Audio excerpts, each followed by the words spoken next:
Hello யூடி family எல்லாருக்கும் வணக்கம். இன்றைக்கி நம்ம விச்சஸ் ஹோமில் பார்க்க போகிறது ப்ரக்கோலியை வச்சு ஒரு சூப்பரான ரெசிபி தாங்க.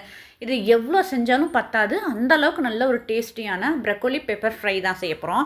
இது வந்து ப்ரக்கோலியை நான் உப்பு மஞ்சள் தூள் கலந்த தண்ணியில், அதாவது வெது வெதுப்பான தண்ணியில் போட்டு அலசிட்டு 2-3 தடவை அலசி எடுத்து வச்சிட்டேன்.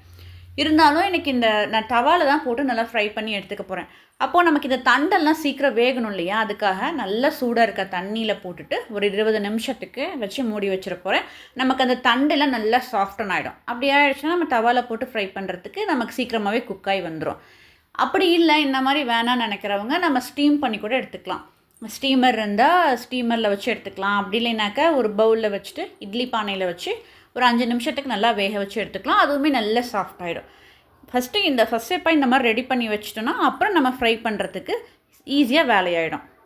இப்போ ப்ரக்கோலி எல்லாத்தையும் நல்லா சூடாக இருக்க தண்ணியில் போட்டுட்டேன். இந்த தண்டெல்லாம் தண்ணியில் முழுகிற அளவுக்கு பார்த்துக்கலாம். இப்போ ஒரு தட்டம் போட்டு மூடிட்டு ஒரு 20 நிமிஷத்துக்கு அப்படியே வச்சிடலாம். இந்த டைமில் ஒரு 5 இன்க்ரீடியன்ஸ் வச்சுட்டு ஃப்ரெஷ்ஷாக மசாலா வறுத்து அரைச்சி எடுத்துக்கலாம்.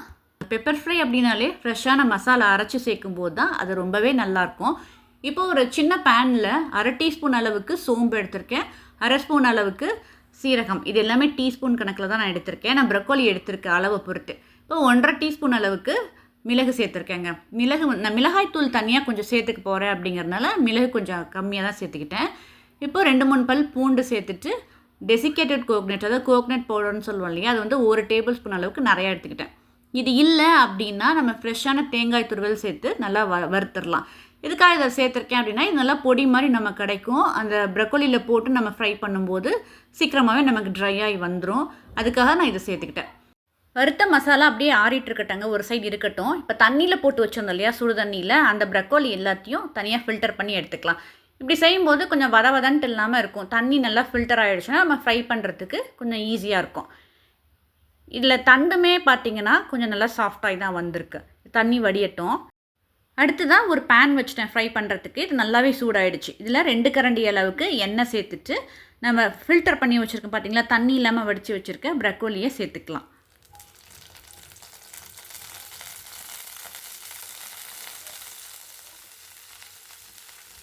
ப்ரக்கோலி சேர்த்துட்டு 1 நிமிஷத்துக்கு அப்படியே விட்டுறலாங்க. ஒரு சைடு நல்லாவே ஃப்ரை ஆகி வரட்டும். அதுக்கப்புறம் நம்ம கலந்து விட்டுக்கலாம். இப்போ ஃப்ளேமே மீடியமுக்கு கம்மியாக தாங்க வச்சுருக்கேன். பேன் நல்லா சூடாகிடுச்சு, அதனால் கம்மி ஃப்ளேமில் வச்சு தான் ரெடி பண்ணிகிட்ருக்கேன். இது எப்படி ரெடி ஆகிறதுக்கு ஒரு 15 நிமிஷமாவது ஆகுங்க. நான் இன்னும் கொஞ்சம் வேக வச்சு எடுத்துக்கணும் அப்படிங்கிறதுனால ஒரு தட்டம் போட்டு மூடிட்டு ஒரு 5 நிமிஷத்துக்கு நல்லா வேக வச்சு எடுத்துக்க போகிறேன். இந்த டைமில் நான் உப்பெல்லாம் எதுவுமே சேர்க்கலைங்க. நான் இது வதங்க இந்த காய் நல்லாவே சுருங்கி வந்துடும். அதனால் நம்ம உப்பு கொஞ்சம் ஜாஸ்தியாக போட்டோம் அப்படின்னா கூட சாப்பிட முடியாது, ரொம்பவே உப்பு கரிக்கும். அதுவும் இல்லாமல் இந்த மாதிரி வெஜிடபிள்ஸ்க்கு எல்லாமே இந்த காலிஃப்ளவர், கோஸ் இதுக்கெல்லாம் கம்மியான உப்பு போட்டாலே போதும். ஏன்னா அந்தளவுக்கு உப்பெல்லாம் இழுக்காதுங்க. இப்போ தட்டம் போட்டு மூடி வச்சுட்டு ஒரு 5 நிமிஷம் ஆகிடுச்சு. இப்போ ஓப்பன் பண்ணி பார்க்கும்போது ப்ரக்கோலி இன்னுமே நல்லா சாஃப்டாகி வந்துருச்சு. இந்த டைமில் நம்ம உப்பு, மிளகாத்தூள் இதெல்லாம் சேர்த்துக்கலாம். இப்போ நான் வந்து மிளகாத்தூள் இந்த இடத்துல சேர்க்கறதுக்கு பதிலாக நம்ம ஃப்ரெஷ்ஷாக மசாலா அரைச்சோம் பார்த்தீங்களா, அந்த டைமில் கூட ஒரு 2 வரமிளகா போட்டு கூட நான் அரைச்சிருந்துருக்கலாம். இல்லை வேணாம், அது ரொம்ப காரம் ஜாஸ்தி ஆகிடுச்சுன்னா என்ன பண்ணுறது அப்படின்ட்டு நான் தனியாகவே மிளகாய்த்தூள் சேர்த்துக்கிட்டேன்.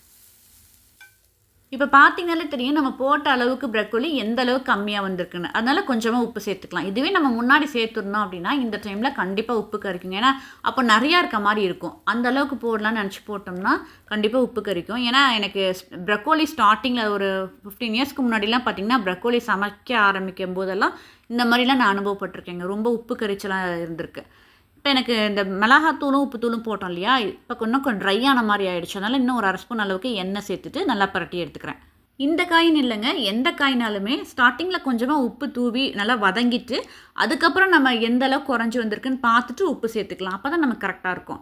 இப்போ நம்ம சீரகம், சோம்பு, பூண்டு, அந்த தேங்காய் எல்லாம் அரைச்சி வச்சு அந்த பவுடர் இருந்தது பார்த்திங்களா, மிளகுலாம் அரைச்சி வச்சது, அதை இந்த டைமில் சேர்த்துட்டு இதை இன்னும் ஒரு 2 நிமிஷத்துக்கு இந்த நல்லா கோட் ஆகிற வரைக்கும் வதக்கிட்டு ஸ்டவ் ஆஃப் பண்ணிடலாம். அதிகமான மசாலா எதுவும் சேர்க்காமல் நம்ம வீட்டில் இருக்க 5 பொருளை நல்லா வறுத்துட்டு பவுடர் பண்ணி சூப்பரான ஒரு ப்ரக்கோலி பெப்பர் ஃப்ரை பார்த்தாச்சு. இது ப்ரக்கோலி சீசன் டைமில் கண்டிப்பாக செஞ்சு பாருங்கள். உங்கள் குழந்தைங்க, சின்ன பசங்க எல்லாருக்குமே ரொம்ப பிடிக்குங்க. இது கண்டிப்பாக ட்ரை பண்ணி பாருங்கள். இந்த வீடியோ உங்களுக்கு பிடிச்சிருக்குன்னா அப்படியே ஒரு லைக் பண்ணிவிடுங்க. நம்ம சேனல் யாராவது சப்ஸ்கிரைப் பண்ணாமல் இருக்கீங்கன்னா சப்ஸ்கிரைப் பண்ணுங்கள். இவ்வளோ நேரம் இந்த வீடியோ பொறுமையாக பார்த்தவங்க எல்லாருக்குமே ரொம்ப நன்றிங்க. பாய்.